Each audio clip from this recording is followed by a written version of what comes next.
अफगानिस्तान में तालिबान राज स्थापित हो चुका है। हिब्तुल्लाह अखुंदजादा खुद को सर्वोच्च नेता घोषित कर चुका है। अफगानिस्तान की नई कैबिनेट लगभग तैयार हो चुकी है। रिपोर्ट में दावा किया जा रहा है कि अब्दुल गनी बरादर के हाथ में अफगानिस्तान की कमान होगी। हम आपको बताते हैं कि ये अब्दुल गनी बरादर कौन है, क्या इसकी पहचान रही है और ये तालिबान राज में अफगानिस्तान का सबसे शक्तिशाली शख्स क्यों बनने वाला है। जिस तालिबान के कोहराम से अफगानिस्तान का कोना कोना कांप रहा है, जिस तालिबान के तांडव से अफगानी आवाम दहशत में, जिस तालिबान ने लोकतांत्रिक हुकूमत को सत्ता से बेदखल कर बंदूक के दम पर आतंकी राज स्थापित कर लिया है अफगानिस्तान में, उस तालिबान का सरदार यही मुरेठाधारी अब्दुल गनी बरादर है। 53 बरस का यही वो अब्दुल गनी बरादर है जिसकी मुट्ठी में 3.5 करोड़ अफगानियों की किस्मत बंद है, जो पठान लैंड का स्वघोषित बादशाह है, जिसने लोकतंत्र को कुचलकर लोगों की लाशों पर अपनी हुकूमत कायम की है। तालिबानियों के बिग ब्रदर यानी अब्दुल गनी बरादर के बारे में जानिए, फिर आपको बताएंगे कि उसके इर्द गिर्द कौन रहने वाले हैं हुकूमत में। अब्दुल गनी बरादर का जन्म उरुजगान प्रांत में 1968 में हुआ था। अब्दुल बरादर आतंकी समूह तालिबान का सह संस्थापक भी है। इस वक्त हिब्तुल्लाह अखुंदजादा के बाद तालिबान के अंदर बरादर दूसरे नंबर का नेता है। 2010 में बरादर को ISI ने कराची से गिरफ्तार कर लिया था। अमेरिका के अनुरोध पर उसे 2018 में रिहा कर दिया गया। मौजूदा वक्त में बरादर तालिबान का राजनीतिक मुखिया और समूह का सार्वजनिक चेहरा है। चंद रोज पहले तक वो दोहा में था, लेकिन काबुल की तिहरी पर तालिबानियों के पहुंचते ही अब्दुल बरादर अफगानिस्तान पहुंच गए। बरादर ने 1980 के दशक में सोवियत सेना के खिलाफ अफगान मुजाहिदीन की लड़ाई लड़ी थी। 1992 में रूसियों के बाहर निकलने के बाद प्रतिद्वंदी सरदारों के बीच गृहयुद्ध छिड़ गया था। उस समय बरादर ने अपने पूर्व कमांडर और रिश्तेदार मोहम्मद उमर के साथ कंधार में एक मदरसा स्थापित किया था। दोनों ने मिलकर 1994 में तालिबान की स्थापना की थी।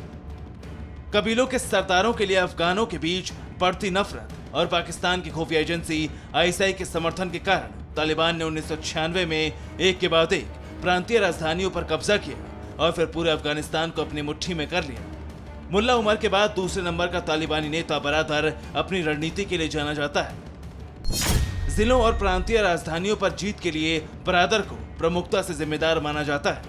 अफगानिस्तान में 5 साल के तालिबान शासन के दौरान बरादर ने कई अहम भूमिकाएं निभाई। वो उपरक्षा मंत्री सहित कई प्रशासनिक पदों पर रहा। 20 बरस बाद फिर से जब तालिबान सत्ता को अपने हाथ में कर चुका है, तो इस बार बरादर अफगानिस्तान का चीन बनने वाला है। रिपोर्ट्स की माने तो तालिबान अब अफगानिस्तान का नाम बदलने वाला है। पठान लैंड को इस्लामिक अमीरात ऑफ अफगानिस्तान का नाम देने का अनुमान है, जिसमें तालिबान का सबसे बड़ा नेता हिब्तुल्लाह अमीर बनेगा। मिलिट्री कमांडर के बजाय धार्मिक नेता के रूप में अखुंदजादा की पहचान है। तालिबानी सरकार में शरिया अदालत का चीफ जस्टिस था अखुंदजादा। फतवा देने वाले ऐसे क्रूर कमांडर के रूप में कुख्यात है जिसने अवैध संबंध रखने वालों की हत्या और चोरी करने वालों के हाथ कटवा दी। 25 मई 2016 को तालिबान का चीफ कमांडर बना था। अखुंदजादा की गाइडलाइन में चलने वाले अफगानिस्तान का चीफ खुद अब्दुल्ला बरदार होगा और इसके कैबिनेट में मुल्ला मोहम्मद याकूब तालिबान सरकार के उपराष्ट्रपति हो सकते हैं। मुल्ला याकूब तालिबान के सबसे खूंखार कमांडर और फाउंडर मुल्ला उमर का बेटा है। सिराजुद्दीन हक्कानी पठान लैंड के अगले वित्त मंत्री हो सकते हैं। हक्कानी को कोवर्ट ऑपरेशन का मास्टर माना जाता है। पाकिस्तान के नॉर्थ वजीरिस्तान से हक्कानी अपने टेरर किंगडम को ऑपरेट करता है। इसके अलावा TV9 भारतवर्ष समेत कई बड़े इंटरनेशनल मीडिया के सामने तालिबान का ब्लूप्रिंट बताने वाले सुहेल शाहीन को विदेश मंत्रालय दिया जा सकता है। कुल मिलाकर अब्दुल गनी बरदार अब पाकिस्तान को चलाएगा। हालांकि इसके संकेत उसने उसी वक्त दे दिए थे जब अफगानिस्तान में तालिबान राज की आहट के बीच वो बीजिंग पहुंचा था। चीन के विदेश मंत्री से मिला था, उससे समर्थन मांगा था। कब्जा गिरोह का नेतृत्व करते हुए तालिबान को अफगानिस्तान की सत्ता पर फिर से काबिज करने वाला बरादर अब अफगानिस्तान को किस दिशा में लेकर जाएगा, इसका इंतजार सबको है।